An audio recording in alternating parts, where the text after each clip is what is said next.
শ্রী রামকৃষ্ণ মন্দির স্বামীজির সমন্বয় চিন্তার রূপায়ণে স্বামী বিজ্ঞানানন্দ। পত্রিকার 23তম বর্ষ, 5ম সংখ্যা। রচনায় স্বামী রীতানন্দ।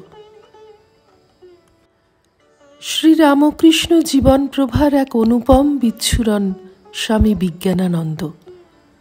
শ্রীরামকৃষ্ণ জীবন লোকায়ত ও লোকোত্তর জীবনের এক শক্তিশালী আলোকবর্তিকা। সেই আলোক বিভায়ে স্বামী বিজ্ঞানানন্দের জীবনটিও লৌকিক ও অতীন্দ্রিয় জীবনের এক বিশাল শক্তির আধারে পরিণত হয়েছিল। তাঁর সম্বন্ধে স্বামী বিবেকানন্দ বলেছিলেন, আমি যে ওর ভিতর সাক্ষাৎ ঠাকুরকে দেখতে পাই। পরে বিশেষভাবে জিজ্ঞাসিত হওয়ায় তিনি বিজ্ঞানানন্দজিকে বলেন, ঠাকুর তোমার আধারে একটু ভালো রকম আস্তানা নিয়ে বসেছেন, আমি প্রত্যক্ষ দেখতে পাচ্ছি। শ্রীরামকৃষ্ণের দিব্য দর্শনাদি এবং ভগবৎভাবে জড়বৎ আচরণ অনেকাংশেই যেন আশ্রয় করেছিল বিজ্ঞানানন্দজিকে।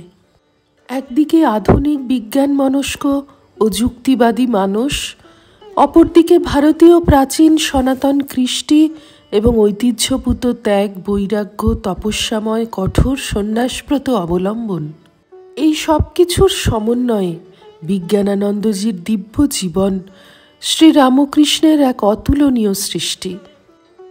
হরিপ্রসন্নকে শ্রীরামকৃষ্ণের কুস্তিতে আহ্বান যেন আধুনিক জড় সভ্যতাকে আধ্যাত্মিকতার সঙ্গে সংগ্রামে আহ্বান।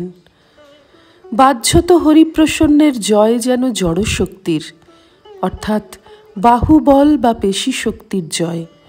অপরপক্ষে হরিপ্রসন্নের অবশ হওয়া বা পরাভূত হওয়া যেন জড়ের ওপর চৈতন্যের আধিপত্যের ইঙ্গিত। সংঘ স্থাপনে স্বামী বিজ্ঞানানন্দের অবদান ত্রিমুখী ত্রিবেণীর সঙ্গে তুলনীয়। প্রথমত, ঠাকুরের ভাব নিজের জীবনে আত্মস্থ করে জগতে দান। দ্বিতীয়ত, ঠাকুরের ভাব প্রচারে অবদান, সংঘে যোগদানের আগে থেকেই। এবং তৃতীয়ত, ইঞ্জিনিয়ার হিসেবে স্বামীজির সমন্বয়ী ভাবকে শ্রীরামকৃষ্ণ মন্দির নির্মাণে কার্যকরী করা। বুধো বালকবৎ ক্রীড়েত, কুশলো জড়বৎ চরেত, বদেদুন্মত্তবৎ বিদ্বান, গোচর্যান নৈগমশ্চরেত। ভাগবতের এই শ্লোকটিতে উচ্চকোটির জীবনমুক্তের লক্ষণ বর্ণিত হয়েছে, যা স্বামী বিবেকানন্দের জীবনের যেন একটি প্রতিরূপ। জ্ঞানী হয়েও নিজ জ্ঞানস্বরূপ বিস্মৃত হয়ে বালকবৎ ক্রীড়া করেন তিনি। তীক্ষ্ণধী হয়েও মূর্খের মতো পরিকল্পনাহীন আচরণ করেন।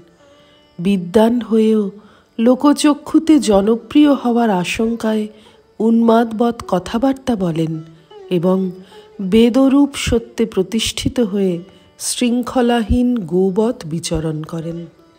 স্বামী বিজ্ঞানানন্দজির জীবনে এই সব কিছুই প্রত্যক্ষ করে জগৎ ধন্য হয়েছে। শ্রীরামকৃষ্ণার্পণমস্তু।